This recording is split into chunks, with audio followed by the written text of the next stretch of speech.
गंदा सुअर, मेघालय की लोक कथा।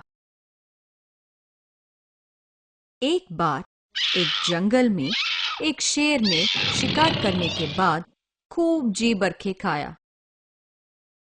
अब वह पानी पीने के लिए तालाब की ओर गया। एक छोटा सुअर उस तालाब में पानी पी रहा था और जैसे ही उसने शेर को अपनी ओर आते देखा, वह डर के मारे थर थर कांपने लगा। लेकिन शेर ने उस पर ध्यान न देते हुए पानी पीने के लिए झुका।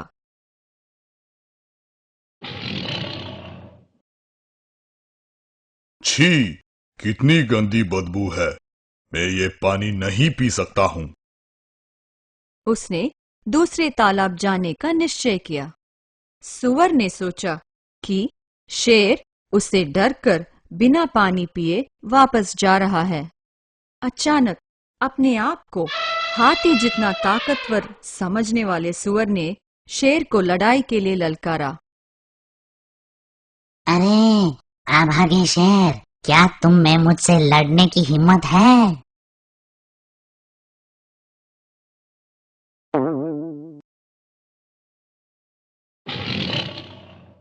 आज नहीं, मुझसे कल यहीं मिलो, तब हम दोनों लड़ेंगे।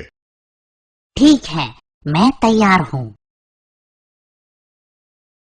सुअर को ये लगा कि शेर को उससे लड़ने की इच्छा नहीं है, इसलिए उसकी हिम्मत और बढ़ गई। वह दौड़कर घर गया और डींगे मारने लगा कि जल्द ही वह शेर के बदले में जंगल का राजा बन जाएगा। जब उसके परिवार वालों ने और दोस्तों ने ये सुना कि उसने शेर को चुनौती दी है, तो वे सब हैरान रह गए। वे सब समझ गए कि सुअर के इस मूर्खतापूर्ण व्यवहार से ही शेर तालाब से वापस चला गया होगा।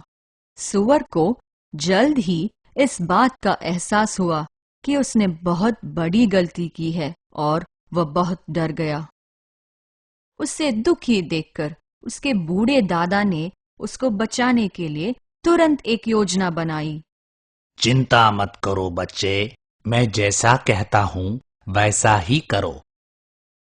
तुम शेर से अवश्य जाकर मिलो, नहीं तो वो तुम्हें ढूंढता हुआ यहां आएगा और हम सबको मार डालेगा। लेकिन उससे मिलने से पहले मिट्टी और गंदगी में लौट कर जाना, जिसे कि तुम्हारे पास से असहनीय बदबू आए। अगले दिन सुअर मिट्टी, हाथी के गोबर और सभी तरह की गंदगी में लौटकर शेर से मिलने गया।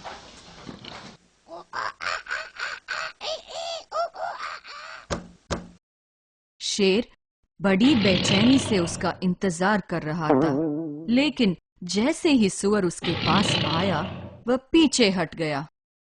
तुमने ये क्या हाल बना रखा है अपना? तुम्हारे पास से बहुत बदबू आ रही है। छी छी! वो ये सोचकर आया था कि उसे स्वादिष्ट सुअर का मांस खाने को मिलेगा, लेकिन अब उसे उसके पास से बदबू आने लगी और उसकी भूख भी मिट गई। मैं लड़ने आया हूँ। मुझसे दूर रहो, बदबूदार जानवर। मैं तुम्हारे साथ नहीं लड़ सकता। सुअर वहां से भाग खड़ा हुआ।